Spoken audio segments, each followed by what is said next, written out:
कर दिया बेटा ऑक्सीडेशन। तो इस डंडे से जिंक 2+ निकल के बाहर आ रहे हैं, तो इस डंडे का साइज पतला हो जाएगा बेटा। ओ हो भाई साहब, ये कमजोर हो रहा है और ये इलेक्ट्रोड फूल रही है धीरे धीरे, बिकॉज यहाँ पे कॉपर जाके डिपॉजिट हो रहा है। ठीक है सर, ये तो बेसिक क्लियर हो गया हमको। बिकॉज जिंक की डंडे से जिंक +2 निकल के गिर रहा है सोल्यूशन में और इलेक्ट्रॉन्स बाहर भाग रहे हैं, तो जिंक का डंडा पतला हो जाएगा, खत्म हो जाएगा। ओ भाई साहब, और जैसे इलेक्ट्रॉन्स आ रहे हैं तो कॉपर +2 आयंस में से वो इलेक्ट्रॉन्स खाने के लिए जाते डंडे के पास जाएंगे, इलेक्ट्रोड के पास, डंडे के पास जाएंगे, तो हमें मिलेंगे इलेक्ट्रॉन्स, हम कंज्यूम कर लेंगे और हम वापस बन जाएंगे कॉपर इलेक्ट्रोड। यानी कि आयंस इलेक्ट्रोड के अंदर कन्वर्ट हो रहे हैं और यहाँ पे आपका इलेक्ट्रोड आयंस के अंदर कन्वर्ट हो रहा है। तो कैथोड आपकी थोड़ी सी ये वाली स्ट्रिप थोड़ी सी मोटी हो जाएगी खा खा के इलेक्ट्रॉन्स, और ये थोड़े से आपके जो एनोड का आपका साइड है, ये इलेक्ट्रॉन्स लूज करके, आयंस लूज करके इसका मास कम हो जाएगा। तो सेकंड क्वेश्चन बनता है एग्जाम के अंदर, किसका मास कम हुआ, किसका मास ज्यादा हुआ। तो कैथोड की स्ट्रिप या कैथोड का इलेक्ट्रोड बोल लीजिए, उसका मास ज्यादा होगा बिकॉज उस पर आयंस डिपॉजिट हो रहे हैं, और एनोड का मास कम हो जाएगा बिकॉज यहाँ से आयंस लिबरेट होकर वापस सोल्यूशन के अंदर जा रहे हैं। अच्छा लग रहा है सर, मजा आ रहा है, ज्यादा मजा मत लीजिए, अभी दिक्कत चालू हो जाएगी। दिक्कत क्या है सर, अच्छा लग रहा है ये तो। भैया अगर जीवन इतना आसान होता तो क्या दिक्कत थी, जीवन में कुछ संघर्ष भी तो है। हाँ सर, 12th क्लास अपने आप में संघर्ष होती है सर, सोचते हैं कुछ अच्छा करेंगे, कुछ कर नहीं पाते सर। खैर कोई नहीं, चिंता मत करो, पहले सेल की बात कर लेते फिर आपकी बात भी कर लेंगे। सब कुछ हो रहा है सर, इलेक्ट्रॉन्स गए हैं तो करंट फ्लो करेगा, करंट घूम रहा है तो सर आपका बल्ब जल जाएगा। ये रहा आपका बल्ब, जल गया, खुश हो जाओ सर।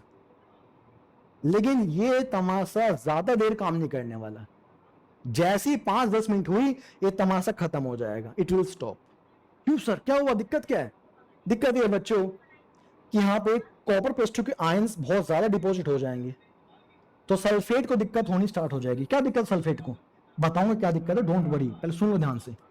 और यहाँ पे जिंक 2+ की मात्रा बहुत ज्यादा बढ़ जाएगी। अच्छा, ये तो दिक्कत वाली बात है सर। दिक्कत क्या है उसमें, उसकी बात करेंगे।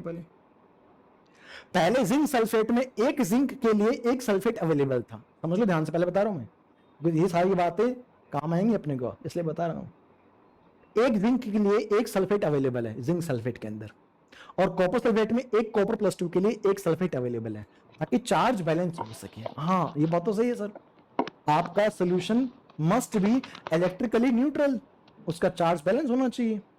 तो जितने जिंक 2+ होंगे उतने सल्फेट भी होंगे, जितने कॉपर +2 होंगे उतने सल्फेट भी होंगे। लेकिन चूंकि यहाँ एक्स्ट्रा जिंक आ रहे हैं, अगर मुझे बताओ एक्स्ट्रा जिंक यहाँ आएंगे तो यहाँ पे जिंक टू पॉजिटिव की वैल्यू, जिंक टू पॉजिटिव का नंबर बढ़ता जाएगा। बिल्कुल सही बात है सर, यहां से कॉपर +2 सोल्यूशन से जा रहे हैं टुवर्ड्स इलेक्ट्रोड, तो कॉपर +2 की वैल्यू, आयंस की value, number of ions of copper +2 इस सोल्यूशन में डिक्रीज करेगा। सही बात है सर। तो थोड़ी देर के बाद क्या होगा, यहाँ पे कटायन की वैल्यू बढ़ जाएगी बिकॉज ऑफ एक्सेस जिंक 2+, और यहाँ पे अनायन की वैल्यू बढ़ जाएगी because of excess sulphate ion. अच्छा, और फिर आपका सेल काम करना बंद कर जाएगा, ये बल्ब फ्यूज हो जाएगा आपका। तो क्या करेंगे सर बताओ, अब करेंगे हम यूज करेंगे भाई इस बीच वाले मामले को, इसको बोलते हैं सॉल्ट ब्रिज। ब्रिज यूज करेंगे, सॉल्ट ब्रिज। इसका फंक्शन बताऊंगा मैं, पहले तो सुन लीजिए पूरी स्टोरी को, अगर स्टोरी याद रहेगी तो बड़े से बड़ा सवाल बना दोगी, इसलिए बता रहा हूं मैं। हमारा सेल बंद हो चुका है, बंद क्यों हुआ आपको बता दिया मैंने। अच्छा, because of excess zinc 2+ cation and excess sulphate. Sulphate तो उतने ही थे लेकिन कॉपर +2 कम हो गया तो सल्फेट ज्यादा हो गया बेसिकली। अब क्या करेंगे सर, अगर ज्यादा आयंस बनेंगे बेटा तो अब इलेक्ट्रॉन्स फ्लो नहीं करेगा, अब इलेक्ट्रॉन्स फ्लो नहीं करेंगे बिकॉज सल्फेट कह रहा है भाई जिंक भैया आप बहुत ज्यादा हो चुके हो, मैं बहुत कम हूं, अगर आप और जिंक बनाते रहोगे तो हमारा सोल्यूशन का चार्ज आना स्टार्ट हो जाएगा, and solution must be electrically neutral. Similarly यहां इशू है, यानी कि चार्ज आपका आना स्टार्ट हो गया, एक्सेस चार्ज आपका बनना स्टार्ट हो गया सोल्यूशन के अंदर, जो कि फर्दर इलेक्ट्रॉन्स को निकलने से बंद कर देगा। अब इलेक्ट्रॉन्स बाहर नहीं आएंगे तो करंट बहना बंद, करंट बहना बंद तो काम खत्म हो गया भैया आपका काम। लेकिन हम कुछ तो करेंगे सर। हाँ, लगा दिया आपने ब्रिज, ब्रिज में आपने भर दिया कोने को पेस्ट, कोने को सोल्यूशन, कोने को इलेक्ट्रोलाइट, मान लीजिए मैंने इस ब्रिज के अंदर भर दिया बेटा KCl, कौन सा भरा? KCl, ठीक है sir, K plus NCl minus. मैंने ब्रिज के अंदर बेटा, इस ब्रिज में भर दिया मैंने KCl का पेस्ट बना के भर दिया। KCl मतलब it is a simple salt, simple electrolyte. उससे क्या होगा सर? आप ध्यान दीजिए, जैसे ही इसको फील हुआ कि यहाँ पे जिंक 2+ बहुत ज्यादा हो रहे हैं, मतलब कटायन बहुत ज्यादा हो रहे हैं, तो यहां से Cl माइनस, यहां से इस ब्रिज से बेटा Cl माइनस ठुमक ठुमक के यहां आ जाएगा। अच्छा, उस एक्सेस पॉजिटिव को न्यूट्रलाइज करने के लिए, बिकॉज अनायन आएगा। यहां जैसी खबर मिली कि सल्फेट बहुत ज्यादा हो चुका है, तो सल्फेट माने नेगेटिव चार्ज ज्यादा हो चुका है, तो नेगेटिव चार्ज को दबाने के लिए आपका यहां से पोटेशियम चल पड़ेगा इस तरफ, इस बीकर में, ताकि एक्सेस चार्ज को बैलेंस कर सके। और जैसे ही एक्सेस चार्ज बैलेंस होगा, दोबारा से तमाशा चालू हो जाएगा इलेक्ट्रॉन्स फ्लो करने का और करंट बहने का, दोबारा आपका बल्ब जल पड़ेगा, आप खुश हो जाओगे। यानी कि सॉल्ट ब्रिज ना हो तो ये तमाशा ज्यादा देर काम नहीं करेगा, ये बात हम समझ चुके हैं। उसको फर्दर समझेंगे नेक्स्ट पेजेस के अंदर कि what is the exact function of salt bridge. पर आई होप आपको इसका सेटअप, इसका मैकेनिज्म क्लियर रहेगा। अब ये कॉपर का सेल है, ये जिंक का सेल है। इस सेल से बेटा आपको मिलते हैं वोल्टेज, उसको बोलते हैं इलेक्ट्रोड पोटेंशियल, EMF बोलते हैं उसको बेसिकली। और जो डैनियल सेल है बेसिकली, इसको बोलते हैं डैनियल सेल। कॉपर और जिंक के इलेक्ट्रोड को बोलते हैं डैनियल सेल। तो डैनियल सेल के अंदर बच्चों आपको जो मिलती है वैल्यू पोटेंशियल की, वो बेटा आपको मिलती है लगभग 1.10 वोल्ट। यानी कि यहां से जो आपको वोल्टेज मिल रही होगी ना बेटा, वो वोल्टेज की वैल्यू 1.10 वोल्ट। यानी कि केमिकल एनर्जी को आपने कन्वर्ट किया है इलेक्ट्रिकल एनर्जी में, और काफी अच्छी खासी आपको वैल्यू मिल रही है। आपने कुछ नहीं किया, this reaction is redox reaction which is spontaneous. Reaction spontaneous है, एनर्जी आपको मिलेगी, उस एनर्जी को आप कन्वर्ट कर रहे हैं इस डिवाइस के थ्रू, किसमें? अपने इलेक्ट्रिकल एनर्जी के अंदर, पोटेंशियल के अंदर बेसिकली, जिससे आप बल्ब वगैरह यूज कर सकते हैं। आई होप आपको सेटअप यहां तक क्लियर होगा। अब मुझे आगे बढ़ना चाहिए ताकि रिएक्शंस के बारे में, इनके बारे में हम आगे बात कर सकें। यस अब ध्यान से देखिए आप, अब बात करते हैं, ध्यान से देखिए बच्चों आप, सॉल्ट ब्रिज के बारे में कि सॉल्ट ब्रिज का फंक्शन क्या था। हम समझ तो गए थे कि भाई वो कुछ तो कर रहा है सर, बढ़िया काम, कुछ तो उसने बढ़िया काम किया था सर हमारे लिए। KCl डाला आपने उसके अंदर, बड़ा मजा आया सर, लेकिन ठीक है, समझते पहले क्या रहेगा। सबसे पहले बच्चों, व्हाट इज सॉल्ट ब्रिज? ये एक बेटा इस शेप का ट्यूब होती है, it is the inverted you tube, आप बोल सकते इसको, it is inverted tube like a you tube basically. अच्छा, और यहां बीकर है, यहां बीकर है, उसमें जा रहे हैं, समझ गए आप? हाँ सर, अब थोड़ा फोकस कीजिएगा यहां पे। इस ब्रिज के अंदर बेटा हम भर देते हैं पेस्ट। किसका पेस्ट भरते हैं? पेस्ट भरते हैं बेटा अगर अगर प्लांट का। अगर अगर प्लांट होता है बेसिकली, प्लांट का नाम है ये। अगर अगर प्लांट का बेटा हम इसके अंदर पेस्ट भर देते, जेल जेल बना के, जेल लाइक हम एक पेस्ट बना के भर देते हैं बेसिकली, मतलब सोल्यूशन नहीं होता, वो पेस्ट बन जाता है बेसिकली। प्लांट यूज करते हैं अगर अगर प्लांट बेसिकली।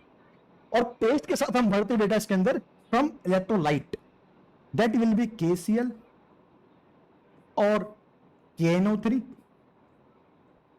और अमोनियम नाइट्रेट, लाइक दिस। ऐसे 2-3 इनमें से कोई भी आप फिल कर सकते हैं एज अ इलेक्ट्रोलाइट, चाहे वो KCl हो, चाहे वो KNO3 हो, चाहे वो अमोनियम नाइट्रेट हो। सर ये क्यों भरे आपने, कुछ और क्यों नहीं भरा? वैसे बोर्ड में इंपॉर्टेंट नहीं है, बता दूंगा, फिर भी डोंट वरी, यहां ध्यान दीजिएगा। ठीक है सर, ये तो आपने भर दिया। अब क्या होगा, यहां से K प्लस या Cl minus, K plus NO3 minus, ammonium plus NO3 minus, यानी कि कटायन आयन मिल चुके आपके पास। जैसे ही बीकर में कुछ एक्सेस होगा कटायन का, ये एक्सेस होगा अनायन का, आपके कटायन से अनायन चल पड़ेंगे यहां से, क्योंकि खबर मिल जाएगी भाई कि हाँ मामला गड़बड़ हो चुका है, तो ये एक्सेस चार्ज को न्यूट्रलाइज करेंगे। तो पहला फंक्शन जो आपके पास रहेगा सॉल्ट ब्रिज का, it will neutralise the excess charge to maintain electrical neutrality. It will neutralise the excess charge to maintain electrical neutrality. तो लिखें उस बात को, आइए। तो पहला फंक्शन क्या हो जाएगा बच्चों इसका? It will neutralise the excess charge. और बोर्ड एग्जाम में अगर डायग्राम आता है बेटा, तो बोर्ड एग्जाम में आपको पूरा सेल बनाना है। सॉल्व ब्रिज का डायग्राम कुछ नहीं होता, पूरा सेल का डायग्राम होता है, उसमें ब्रिज शो कर दीजिएगा आप, कहीं हीरो बन जाओ, ये बना के आ जाओ, ये कुछ नहीं है, जो समझाने के लिए बता रहा हूं मैं। डायग्राम वो सेल का बनेगा हमेशा, ठीक है। It neutralise the excess charge to maintain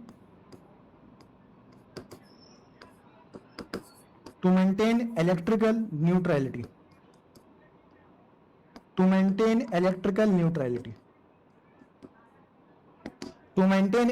neutrality basically क्या, यानी कि आपका चार्ज मेंटेन रहे, इसलिए आप ये वाला काम कर रहे हैं बेसिकली, ठीक है।